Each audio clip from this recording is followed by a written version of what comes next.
dia a todos e a todas. Bom dia, Anderson. Tudo tranquilo? Tranquilo com o senhor? Bem, graças a Deus. Só o Todd. Bom dia, Felipe. Pessoal, vamos lá então, né? O pessoal tá chegando aí. Nós finalizamos o capítulo anterior. Quando eu digo nós, eu e o Marcelo, né? E a gente vai começar agora o próximo capítulo, que é o capítulo do Oriente Médio. Então, foi combinado com ele, para que vocês entendam, que eu vou dar a partir da página 54, e ele até a página 54, certo? Para a gente só entender do que a gente está falando, deixa eu voltar lá no começo, essa aqui é a parte dele, mas eu vou mostrar só o mapa para vocês, para a gente compreender o que é o Oriente Médio. O Oriente Médio, pessoal, é a área do mundo, olha para este mapinha pequenininho aqui, ó, que está entre a Europa, pontinha da seta, e a Ásia, pontinha da seta. Os viajantes acreditavam que quando passassem por aqui, eles estariam chegando na metade do caminho, na direção do Extremo Oriente, partindo do litoral atlântico europeu. Daí o nome Oriente Médio, seria metade do caminho para o Oriente, ou a metade do Oriente. Mas a gente sabe que não é. Na realidade, o Oriente Médio está muito próximo da Europa e bem distante do Japão, por exemplo. E aí, para a gente introduzir o assunto, eu queria dizer também que existe uma controvérsia com relação à classificação do Oriente Médio. E eu não estou O Anderson, você está apresentando tela? Pois é, eu não estou partilhando a tela, né? Agora que eu percebi. É porque eu falei a página para vocês, eu não sei se vocês estão com o livro. Acho que não, né? Qual que é a página? Eu vou a partir da página 54, mas este mapinha aí, e não precisa de vocês olharem o mapa, porque, enfim, já está na tela, né? Da apostila 3? É da apostila 3, capítulo 6. Ah, tá. Esse mapa aí está na página 48, tá? O que eu disse é o seguinte, o Oriente Médio está aqui, ó, olha para a setinha, um mapa pequenininho aqui, ó. Está nessa região aqui, e os viajantes da Europa que partiam da pontinha da seta aí, ó, acreditavam que estavam na metade do caminho quando eles iam para o Extremo Oriente, na direção da China, do Japão, enfim. Daí o nome Oriente Médio. E aí existe uma diferença em relação à classificação do Oriente Médio, porque não tem consenso. Por exemplo, nessa classificação aqui é a mais ampla que se tem, aonde eles colocam o Afeganistão, a Turquia, como membro do Oriente Médio. Há quem ainda coloque, pessoal, o Egito aqui na África, ó. Nesse caso aqui, eu só tenho a península do Sinai, né, com o deserto do Sinai, pertencendo ao Oriente Médio. Então, para esses aqui, para essa classificação, né, o critério seria estar a leste do Canal de Suez. Tudo que tiver a leste do Canal de Suez, então vira Oriente. Alguns autores dizem que o Afeganistão não e a Turquia não. E o Egito também não. De qualquer maneira, vamos ficar com a de vocês aqui, ó. Então, tem Turquia, Síria, Iraque, Líbano, Israel, os territórios palestinos lá perto de Israel, Jordânia, Bahrein aqui, Catar, Arábia Saudita, Iêmen, Omã, Emirados Árabes Unidos, Irã e Afeganistão. Ok? Então, esse, em tese, é o Oriente Médio. Vamos para a minha parte lá, então, página 54. Deixa eu só ver quem está na sala aqui, quem está com a tela aberta, quem não está. A sala está mais vazia do que o normal hoje, né? É só na minha aula? Ou é em toda aula que está assim hoje? É porque aproveitou também que hoje vai ter pouca aula. Não teve aula do Arnaldo. Entendi. Estou vendo a Ana Beatriz, estou vendo o Felipe. Consideraram o Arnaldo. Beleza. Vamos lá, então. Pessoal, o Oriente Médio é visado, do ponto de vista estratégico no mundo, por 3 motivos, certo? O primeiro motivo é justamente essa posição geográfica estratégica, o fato de que está entre a África, a Europa E a Ásia? Dominar o Oriente Médio significaria controlar, então, uma grande perspectiva de avanço militar partindo em todas as direções, porque se eu estabelecer um raio a partir do Oriente Médio de 7, 8 mil quilômetros, eu chego nos 3 continentes, tá? Lembrando que o Oriente Médio pertence à Ásia. Mas, por exemplo, a Turquia tem território na Europa. O Egito tem território na África, por exemplo. Certo? Então, a primeira questão que torna o Oriente Médio importante é essa. É uma posição geográfica estratégica. Ok? A segunda razão é que o Oriente Médio é a região matriz das 3 grandes religiões monoteístas do mundo. Vocês sabem quais são elas?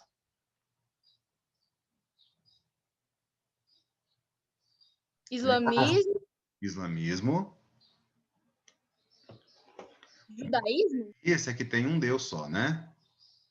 Então tem o islamismo, Cristianismo. cristianismo. O hinduísmo? Não, o hinduísmo Não, tem vários hinduísmo é deuses. vários. Ai, velho, qual que é? Ó, vou espirrar. Judaísmo. Judaísmo.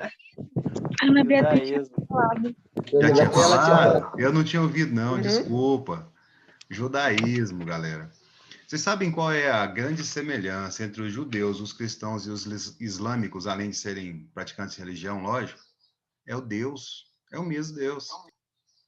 O Deus nosso, que é o Deus Javé, Jeová, enfim, é o mesmo Alá, só que eles falam Deus em árabe, né? Enfim, e o Alá e o Javé é o mesmo Deus nosso, dos cristãos, no caso, né?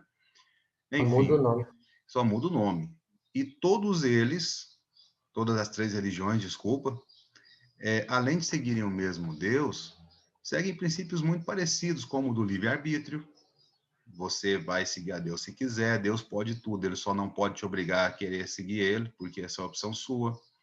Todas elas pregam uma vida gloriosa após a morte, então a vida não acaba com a morte aqui, com a morte carnal, ela segue num corpo glorioso para quem merecer ir para o céu, certo? E assim, o cristianismo deriva do judaísmo, vocês sabem disso, né? Imagino, vocês são cristãos. Sim, Jesus era judeu, né? Pode falar, Paulo. acho que uma parte da história, acho que foi cristianismo e judaísmo se Pois é, não. envolveram. A nossa Bíblia cristã tem o Antigo e tem o Novo Testamento. O Antigo Testamento era o que os judeus seguiam, é até hoje, né? Porque para eles Jesus é só um profeta, ele não é o Messias ainda. Os judeus esperam pelo Messias, tal. É evidente que eu estou falando em linhas gerais, né? Tem um segmento do judaísmo que ele é pouco praticado, tem poucos seguidores que acreditam finalmente que Jesus é o Messias, mas de um modo geral eles esperam o Messias até hoje. E aí, assim, eu estabeleci uma ligação entre o cristianismo e o judaísmo, mas tem uma ligação muito forte entre o islamismo e o judaísmo também, e o cristianismo. Por quê? Porque o grande profeta do islamismo, agora eu vou espirrar de verdade. Ó. Vasco! Ah. Então, vocês são obrigados a ficar ouvindo isso, né? A grande inspiração do Maomé eram as histórias sobre Abraão, que está no judaísmo, e sobre Jesus, que está no cristianismo. O islamismo surgiu 6 séculos, quase 7 séculos depois do cristianismo, por exemplo. Então, assim, eu disse posição geográfica estratégica e falei da questão religiosa. O terceiro fator que vai colocar o Oriente Médio em foco é o petróleo, certo? Por quê? Porque no Oriente Médio estão as maiores reservas de petróleo do mundo, do ponto de vista comprovado.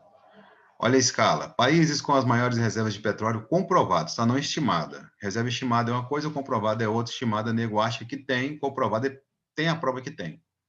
Como o petróleo está dentro do chão, tem que furar para saber se tem realmente. Por isso a diferença entre estimado e comprovado. O país que mais tem petróleo no mundo é a Venezuela. 18% de todo o petróleo comprovado no mundo. Não, por acaso, vocês estão vendo aí o redemoinho político no qual a Venezuela está enfiada, né? E aí podem ter certeza, existem interesses antagônicos na Venezuela de poder. Então, quando o Maduro, o Hugo Chávez no passado aparece lá para dizer que o que estava lá é ruim, que eles seriam os melhores, tem interesse poder. Como tem agora também quando querem derrubar o Chávez e o Maduro, certo? Aí vem a Arábia Saudita, segundo lugar, Canadá, terceiro, Irã, Iraque, quarto, quinto, Rússia, Kuwait, Emirados Árabes Unidos, Estados Unidos, Líbia. Olha só, Arábia Saudita, Irã, Iraque, Kuwait, Emirados Árabes Unidos, são todos do Oriente Médio. Se eu fizer uma sominha besta aqui, ó, 17 mais 9, 26, mais 9, 35, mais 6, 41, mais 6, 47% do petróleo mundial está no Oriente Médio. No mínimo, né? No mínimo 47%. Porque a gente sabe que tem outros países no Oriente Médio que também tem. Então, vai chegar ali perto dos 50%, talvez. Certo? Eu achei que quem estava em primeiro lugar era a Arábia Saudita. Não, não, é a Venezuela. A Arábia Saudita tem reserva estimada. Aí eles estão na frente da Venezuela mesmo, mas não tem comprovação de que eles têm tudo que eles acham que tem. Mas mesmo sendo a reserva comprovada, olha que está pertinho, ó. 303, 298. Certo? E aí, galera, este petróleo chama a atenção do mundo, porque tudo que existe hoje de importante na sociedade urbana industrial a qual estamos inseridos tem petróleo. Quer ver? Vamos lá. O que se faz com petróleo? Quem sabe? Roupa, Roupa, Nylon. borracha, Nylon veio do pneu, petróleo. combustível. Ó, borracha vem do látex, tá? Mas o pneu tem petróleo e tem Pneu. borracha.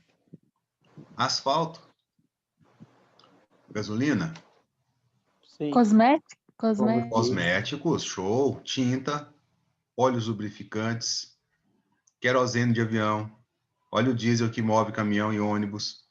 Tenta imaginar, meus amores e amoras, um mundo sem petróleo. É o mundo sem... Um mundo sem Ia virar asfalto, um mundo elétrico, né? sem pneu. Um Ah, mundo daqui um sem... dia vai ter um monte de carro elétrico. É, daqui Ah, é carro elétrico, carro voador igual os ok, filmes. mas vocês estão pensando só no combustível do carro. Vamos lá, a tinta que pinta o carro é derivada de petróleo. O óleo lubrificante que amacia o motor do carro é feito com derivado de petróleo, ainda que o carro seja elétrico. Entende o que eu estou dizendo? Então, assim, galera, é muito difícil imaginar um mundo sem asfalto, carro sem pneu. E aí, pai? O fato é que o domínio deste chamado ouro negro é de extrema relevância para quem quer estar no protagonismo econômico mundial. E hoje quem está são os Estados Unidos, lógico, mas no passado quem esteve era a Inglaterra, a França, enfim. Não por acaso os países que têm muito petróleo enfrentam muita guerra. Certo? Vamos lá. As reservas do petróleo mais importantes e abundantes do mundo estão concentradas na região do Oriente Médio. Em virtude disso, em meados do século XIX, os ingleses faziam acordos em diversas áreas dessa região para exploração deste recurso mineral. Posteriormente, no início do século XX, quando foram descobertas enormes jazidas no Golfo Pérsico, companhias inglesas, estadunidenses e francesas passaram a disputar áreas para exploração deste hidrocarboneto fóssil de origem orgânica chamado petróleo. Deixa eu voltar lá no mapa para mostrar um negocinho para vocês. Ó, surgiu o nome Golfo Pérsico. Dá um look aqui na tela, please. O Golfo Pérsico é essa parte aqui do Oceano Índico que invade o Oriente Médio.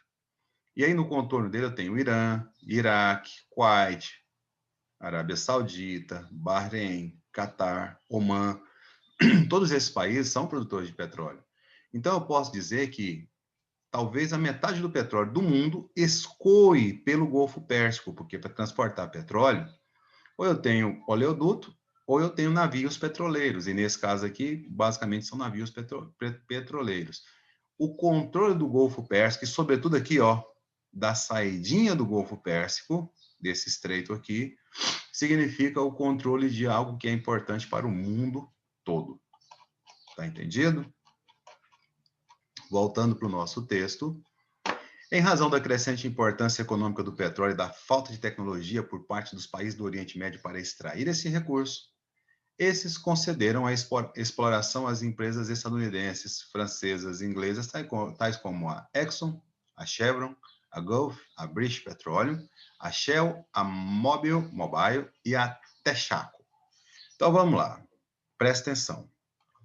Porque aqui eu vou comentar mais do que ler daqui para frente, para que vocês compreendam o contexto, tá certo? Os países do Oriente Médio tinham muito petróleo, mas não tinham a tecnologia para extrair e refinar este petróleo. Lembrando que quando a gente pensa em indústria petroquímica, eu tenho que pensar na extração, na prospecção, no refino, na distribuição e na comercialização. Então tem que ter investimento, desde condição de fazer posto para vender combustível, até condição de fazer maquinário para extrair petróleo no fundo do mar ou no continente. Isso demanda muito investimento. Os países do Oriente Médio, eles tinham o ouro negro no subsolo, tinham o petróleo, mas eles não tinham condição de extrair isso. Então, qual foi o trato que eles fizeram? Empresas estrangeiras resolveram ir lá, fazer o investimento, extrair, lucrar e deixar uma parte na mão dos países do Oriente Médio. Geralmente 15%, 10%, 20%, dependia do acordo. Essa parte que eles deixavam para os países do Oriente Médio, a gente chama de royalty, tá? Quando você vê o termo royalty, é uma parte que cabe ao país que permite a extração de quem quer ir lá investir. E é uma porcentagem pequena. Quando a Exxon, a Chevron, e assim, esses são nomes de hoje, né? No passado os nomes eram diferentes, era Esso, por exemplo, não era Exxon. A Chevron, a Gulf, a British, a Shell, a Mobile e até Texaco, Texas Company. Quando essas empresas perceberam que grande parte do petróleo do mundo estava na mão delas, elas pensaram assim, o Chevron, o Exxon, a gente é concorrente, vamos ser aliado, porque todo o petróleo do mundo está na nossa mão. Vamos montar um cartel e a gente controla o preço dessa paçoca aí e começa a vender mais caro.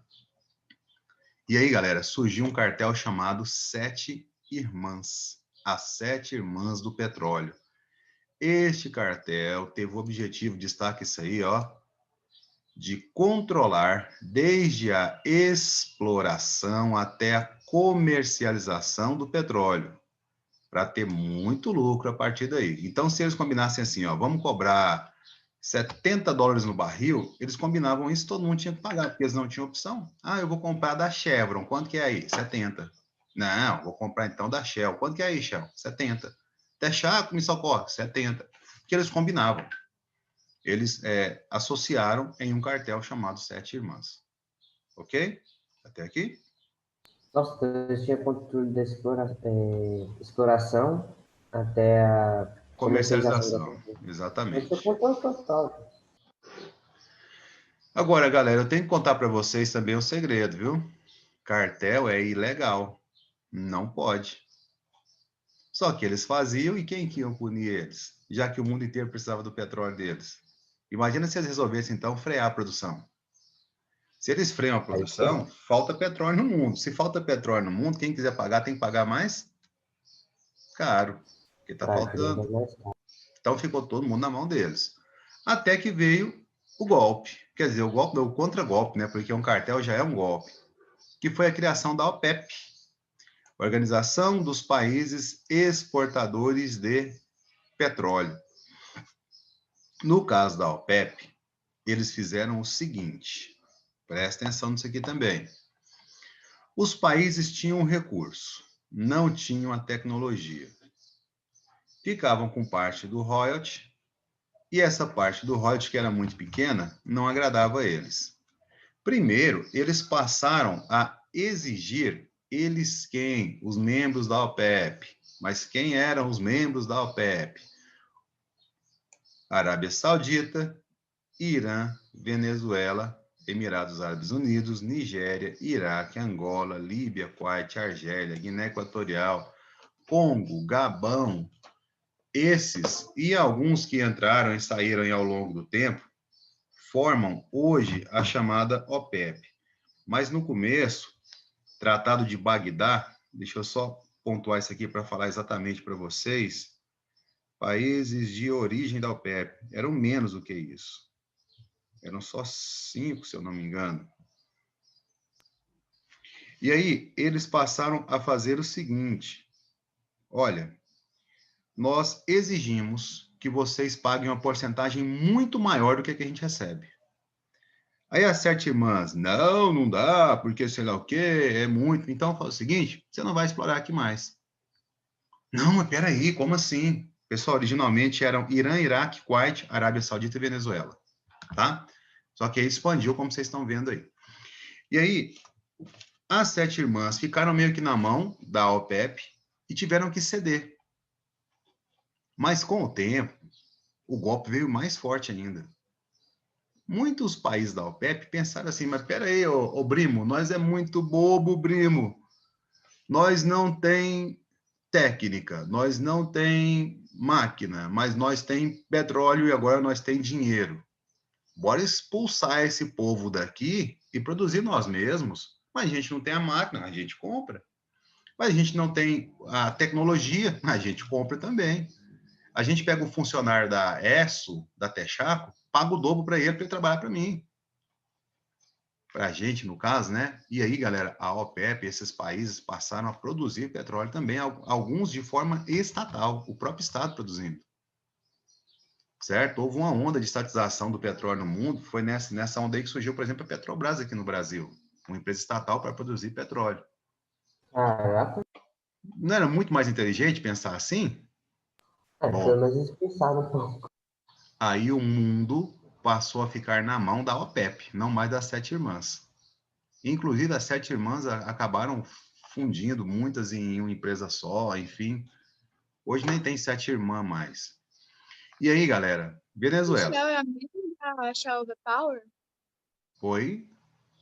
Essa Shell aí é a mesma da Shell The Power? Essa Shell The Power que eles falam na propaganda é uma gasolina específica com aditivo que a Shell vende.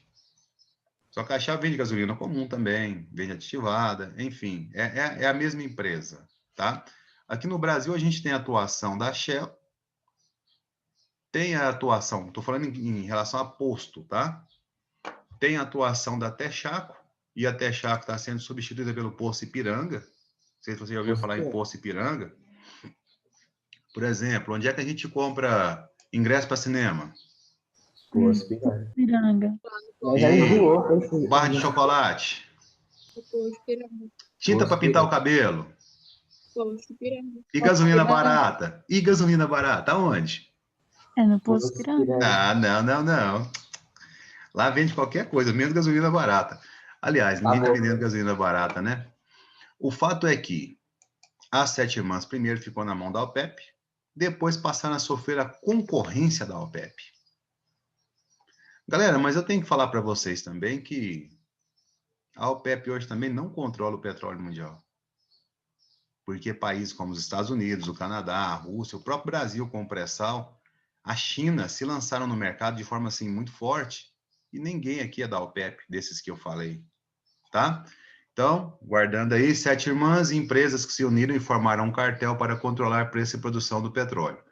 OPEP, países que se uniram para formar um cartel para controlar preço e produção do petróleo. Embora historicamente esse recurso seja capaz de gerar muita riqueza, grande parcela da população residente nessas áreas não se beneficia com os enormes lucros gerados pela exploração e reservas e continua sob condições precárias. Olha só, eu já fui em muitos lugares do mundo, mas tem um lugar que eu tenho muita vontade de ir e não tive condições ainda, é no Oriente Médio. Em especial Dubai, né? Porque Dubai agora está na moda do turismo e tal.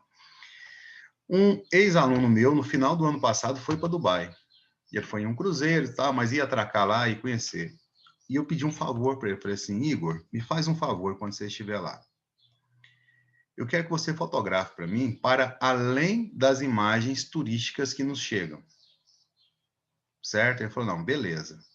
E ele mandou foto para mim, galera, de gente vivendo em barraca, armada em cima da areia, de pessoas maltrapilhas, de gente, não assim, pedindo esmola, porque nos países árabes não é comum eles te abordar para pedir esmola, mas ficam lá parados, esperando você ir lá dar esmola para eles. Isso em Dubai. Agora, o que chega para a gente sobre Dubai é o quê? Riqueza, é É porque eles ostentação. alto, aqueles carros chiques. Sim, exatamente. Então, assim, ó, para mim não passar para vocês uma versão falaciosa do Oriente Médio, a região é rica, galera, muito rica, mas grande parte do povo é muito pobre. Tanto é que não são. Tipo a África, porque a África também tem muitos minerais, mas eles passam muita miséria. Exatamente, exatamente. Ótima comparação. Verdade. E aí o que se diz é o seguinte: o Oriente Médio é um lugar com um subsolo riquíssimo e em cima desse solo tem um povo muito pobre. E claro, os sheiks do petróleo, aqueles que têm acesso, eles são milionários, bilionários, às vezes eles não têm nem o que fazer com o dinheiro deles. Tem um sheik na Arábia Saudita, por exemplo, que ele inventou de trazer mar no meio do deserto. Bombear a água do mar e o mar chegou lá mesmo, teve onda, essa coisa toda. Só que com o tempo evaporou. Por quê? Porque o calor lá é muito grande, a falta de umidade é grande, O enfim, clima não é propício. milhões fora. Mas, ele também tem muitos milhões para jogar fora mesmo. Não é à toa que existe um monte de ilha artificial que eles fizeram um hotel em cima, né? Sim, exatamente. Dá pra fazer artificial? Sim, Dubai é artificial, é aquela ilhazinha em forma de... Deixa eu ver se eu mostro para vocês. E Aquela árvore. em forma meio de palmeira, assim, é artificial. Isso, Ah, exatamente. tá. Achei que era botar areia no meio do mar lá e até fazer Não, um. mas tem também. Mas é quase isso. Alguns aeroportos do mundo são feitos assim, eles vão enchendo de areia, enchendo até virar uma ilhazinha e fazem um aeroporto lá E na faz sequência. pronto. Ah, é, professora, eu tava vendo sobre Dubai, né? Que eu também eu sonho muito em ir em Dubai. Aí eu tava vendo que lá eles têm um dos maiores aeroportos do mundo, muito, até porque serve de ponte aérea para um monte de lugar. Sim. Achei muito louco. Aí eu achei engraçado, porque assim, teve uma aluninha daqui de Anápolis que foi para Dubai, do antigo Colégio Olimpo aqui, quando eu trabalhava lá. E aí ela foi, né? E voltou, e eu falei assim, aqui, ó, a ilha artificial. Ah, essa eu sabia, mas não sabia que era artificial. Aí ela foi e voltou, né? Hoje ela é assim, galera, ela é cheia de hotel nela, não é mais aquela forma assim, o esboço, não, olha, ó, é toda cheia de prédio e tal. Ela foi e voltou, eu falei assim, e aí, gatinha, o que você achou de Dubai? Era uma menina do 8º ano. Ela falou assim, tio, vi nada demais lá não. Não tem nem água quente, prefiro Caldas Novas. Falei, é Encheu o rio, velho. uma forma de enxergar Dubai, né? Tá Deixa ela na certo. cabeça dela, né? Deixa eu voltar aqui para compartilhação nossa aqui, nosso compartilhamento. Bom, galera, vamos falar dos choques do petróleo. Tá? Petróleo dá choque? Não, é uma linguagem figurada. Esse choque aqui está associado a choque econômico. Aqui eu vou ler todos os parágrafos, porque eu tenho que explicar todos os parágrafos. Como a OPEP controla mais da metade da produção de petróleo no mundo, os países produtores começaram a utilizar os recursos como arma política e econômica para exercer poder sobre o Ocidente. Em 73, ocorreu uma demonstração disso. Galera, em 73, o grande líder da OPEP era a Arábia Saudita. E a Arábia Saudita, por problema contra os Estados Unidos, resolveu então suspender a venda de petróleo para os Estados Unidos. Consequentemente, alguns aliados dos Estados Unidos também perderam a chance de comprar petróleo da Arábia Saudita. Mas, no fundo, eles tinham a grande intenção de atingir Israel. E aí, o que acontece? Com essa postura da OPEP em relação ao Ocidente, por assim dizer, rolou uma guerra, chamada Guerra do Yom Kippur. Só que na Guerra do Yom Kippur, eu tenho que dizer para vocês que, diferente do que dá a entender no texto, não foi a Arábia Saudita que atacou Israel. Israel foi atacado. Observa que Yom Kippur não é um nome árabe, é um nome hebraico, judeu. Yom Kippur é um feriado, que é o principal feriado dos judeus, é como se fosse o Natal para nós aqui, que é o dia do perdão. E aí, exatamente no dia do perdão, por situação de revanchismo de guerras do passado, países como Jordânia, Egito e a Síria atacaram Israel. Eles já haviam guerreado antes na Guerra da Independência, tá? Atacaram Israel pensando assim, é o dia do perdão, eles estão distraídos, tal, vai dar tudo certo para a gente. Israel não perdoou, né? Arrebentou com eles. Quando eles fizeram isso, os países da OPEP resolveram, então, travar a produção de petróleo no mundo. O barril, galera, disparou. Imagina o seguinte contexto. Seu pai vai no posto aqui para abastecer o carro e vê que está 4,70. Isso hoje. Amanhã ele volta lá para abastecer o outro carro e está 9,50. Foi nesse patamar. O barril do petróleo mais que dobrou. Ele era baratinho na época, era coisa de 2 dólares e pouquinho, mas passou para quase 5. Só que o impacto é esse, entendeu? De 100% de aumento, por exemplo. E imagina o Brasil nessa situação. Porque aqui, ao invés de se optar pelo ferroviarismo na malha viária, porque trem de ferro a longa distância, carregando commodity, minério de ferro, soja, sei lá o quê, tem um custo, muito menor. Mas aqui optou-se pelo quê? Pelo rodoviarismo. Aí vem um detalhe, e eu gosto, é do É do detalhe. detalhe. Veículos que usam rodovia dependem de quê? Derivado de petróleo. E aí a gasolina disparou, o óleo diesel disparou, consequentemente o frete disparou, consequentemente o produto na prateleira do mercado disparou. Enfim, cara, o primeiro choque do petróleo quase arrebentou com a economia brasileira. A ditadura militar vinha muito bem, até o primeiro choque do petróleo, economicamente falando, né? Aí desandou e virou o que virou.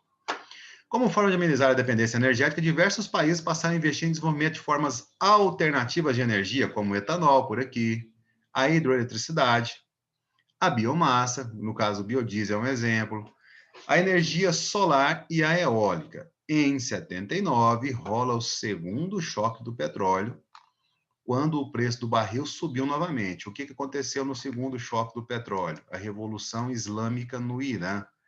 Lá tinha um chá chamado Reza Pahlavi, que era aliado do Ocidente, e que foi deposto por liberais, socialistas e religiosos fanáticos. Quando depuseram o chá, começaram a brigar entre si, e os religiosos conseguiram tomar o poder. Cara, é chá? Chá é tipo presidente, o rei, o chefe, Ah, tá. entendeu? Shah Reza Pahlavi era o nome do cara. E aí quem assumiu o poder no Irã foi um ayatolá, tipo um arcebispo nosso aqui, só que do islamismo lá, chamado Ayatollah Ruhollah Khomeini. E o Ayatollah Khomeini, o que ele fez? Ele fechou o Irã para o Ocidente.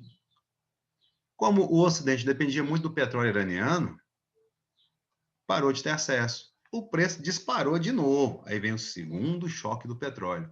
O mundo começava a se recuperar do primeiro choque em 73, teve que enfrentar o segundo choque em 79, ok?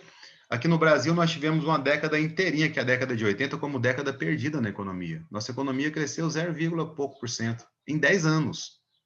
Eu vivi a década de 80, galera. Foi triste, foi triste. A falta de petróleo foi sentida nos postos de gasolina, nas indústrias que dependem desse produto e de seus derivados. O Brasil sofreu profundamente com a restrição gerada pelos países exportadores. A nossa economia aqui até hoje está meio que recuperando disso. Na segunda crise do petróleo, a Revolução Iraniana ocorreu por parte daqueles que tentavam, por meio da afirmação de leis islâmicas, evitar a aproximação com os Estados Unidos. Sempre os Estados Unidos lá no meio, né? E aí, assim, ó, já vai falar aqui de coisa que eu já falei.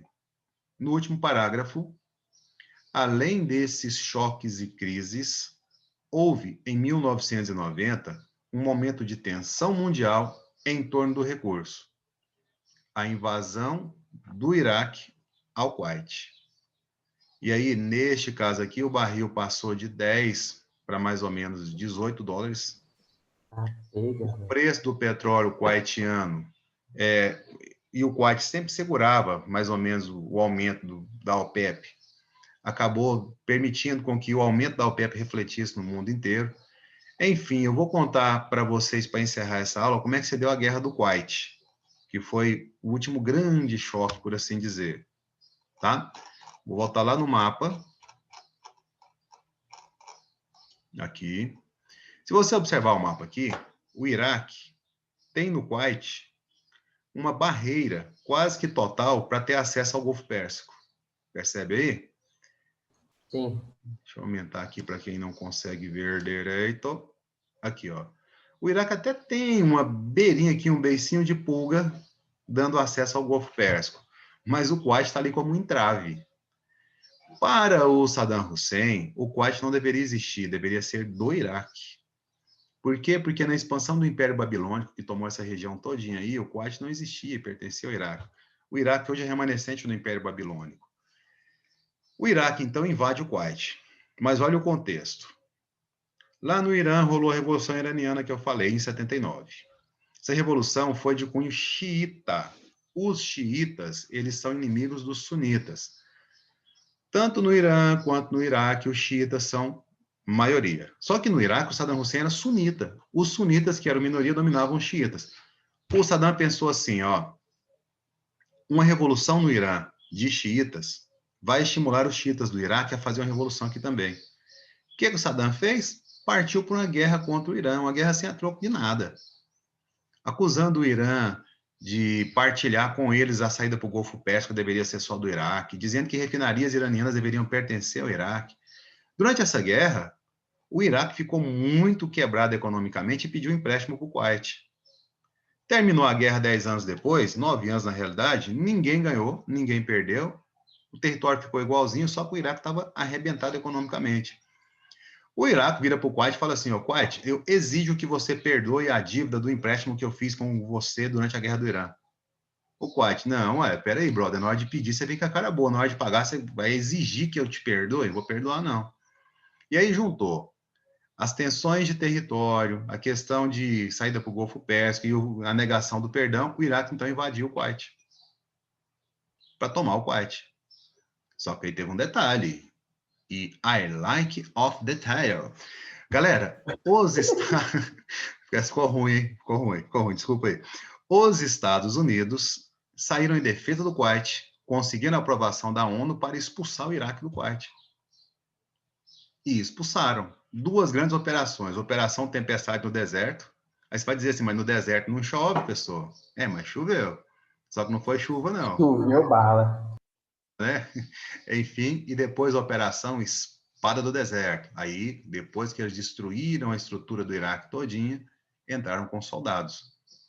Expulsaram o Iraque do Kuwait, tomaram o Kuwait de volta, só que durante a guerra, os produtores de petróleo envolvidos na guerra começaram a ter problema com produção de petróleo, porque uma das táticas da guerra era queimar a refinaria do outro. E aí, queimando a refinaria, não tem como produzir, né? Enfim, galera, o mundo sofreu um pouquinho também, houve um crescimento no preço do barril do petróleo em função disso. Tá entendido? Entendido. Bom, Meter bomba para depois entrar, né? O Iraque saiu do Kuwait, deu tudo certo, o mundo ficou respirando aliviado, porque o mal iraquiano foi contido, mas o Saddam Hussein continuou por lá, tá? Durante muito tempo ainda, até ser pego depois. E nos países onde não há petróleo? É bom saber que no Oriente Médio tem lugar que não tem petróleo, tá? Então vamos lá. Alguns desses países. O Líbano, por exemplo, serve de rota de escoamento para a produção pelo fato de possuir portos no mar Mediterrâneo. O Líbano não é um país rico em petróleo, mas passam oleodutos por lá. Nos países em que a economia não é baseada na exploração petrolífera, as atividades agropecuárias são responsáveis por grande parte do PIB. Aí eles vão plantar trigo, tâmara, arroz, criar gado, né? No caso, gado caprino, que é cabrito, e ovino, que é ovelha. Agropecuária. Turquia e Israel são países que já têm uma industrialização considerável. Então, assim, é bom saber que nem todos os países do Oriente Médio vivem do petróleo. Lá também tem criação de camelo? Camelo, não. O camelo é mais na direção do Saara, lá no Egito, por exemplo, do Egito para oeste, na África, né? Turminha, tá acabando o nosso time aqui e eu tenho que dar tchau para vocês. Como diria o Tinky Winky, é hora de dar tchau. Não sei se chegaram a ver Teletubbies. Não, né? Já. Isso é da minha infância. Lógico. Tchau para vocês todos. Obrigado pela atenção. Um grande abraço. E a gente Beleza, continua professor. bem. Tá? Eu vou até botar na minha parede a like of the tile. Yes. Ah, o Anderson. Oi. Tchau. Grande abraço.